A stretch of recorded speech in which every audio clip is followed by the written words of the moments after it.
Pilipinas, ko ang payo ng aking mga magulang. Susundin ko ang tuntunin ng pag-aaral. Tutuparin ko ang tuntunin ng umiyang kapal. Anak, bumili ka nga ng asin. Ayoko nga. Nag-iisip pa ako eh. Manalang ko. Sige na, anak. Sinutulog pa ako.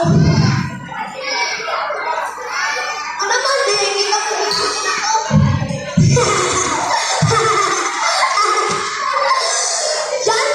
Yan ba ang pinigil ko ang payo ng aking mga magulang? Mga kabataan! Nakalimutan niyo na ba ang pagsunod at pagrespeto sa mga nakakatanda, lalong-lalo na sa inyong mga magulang? Oo, noon ay naging ngayon. Pero yan tungkol na nanalatay sa'yo ay tungkol pagka-Pilipino. Maya ka sa magulang mo. Nakalimutan mo na ba? Napakahirap sila sa pagtatrabaho para lang may makain. Ipaaral at may bigay lahat ng luho mo. Tapos kaganyan mo lang sila. Maya ka!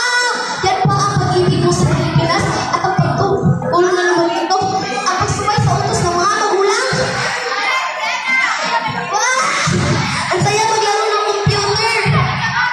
Apo, nakita mo ba sa lamig ko? Wala eh. Anong sagot yun? Nasaan ang pagrespeto doon? Nasa anak mo? Ano po? Karaniwang ginagamit ng mga Pilipino.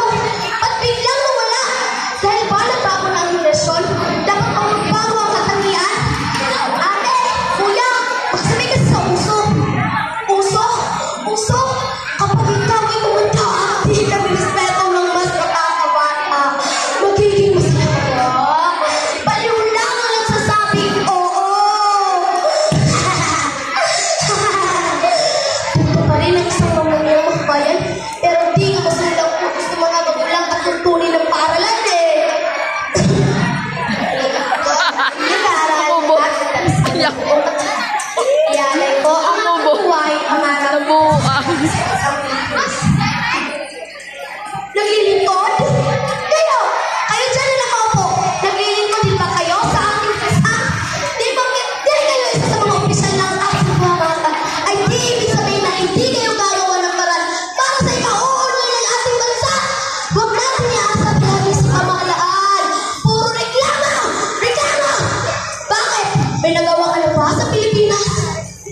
Mga mag-aaral, kayo ay pinaaral para sa inyong kinabukasan at para kayo ay may magkukulang maganda. Kayo ay masuswerte! Di tulad sa akin, di makapag-aaral dahil nakahirapan.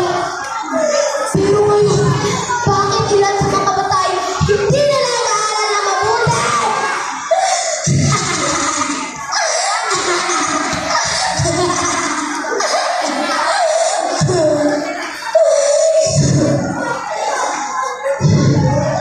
Hindi ba naisip na sa mga mali nating ginagawa ay unti-unting sinisira ang ating bansa?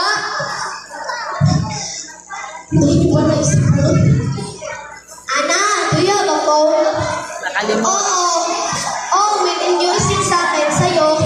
Made from Philippines. To local. Yaya, speak English kapag harap mo lang ko. Yes, ma'am.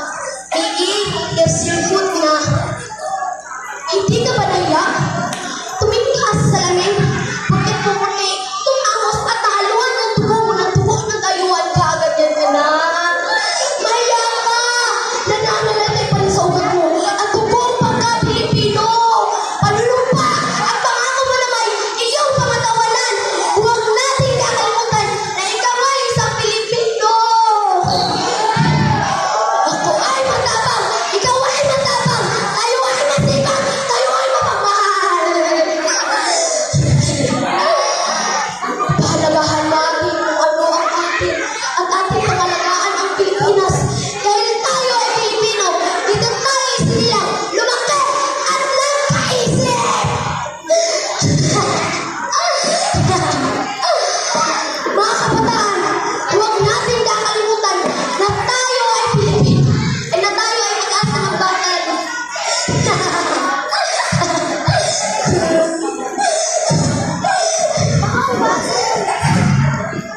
Ngayon, sino ang buo na inapalit?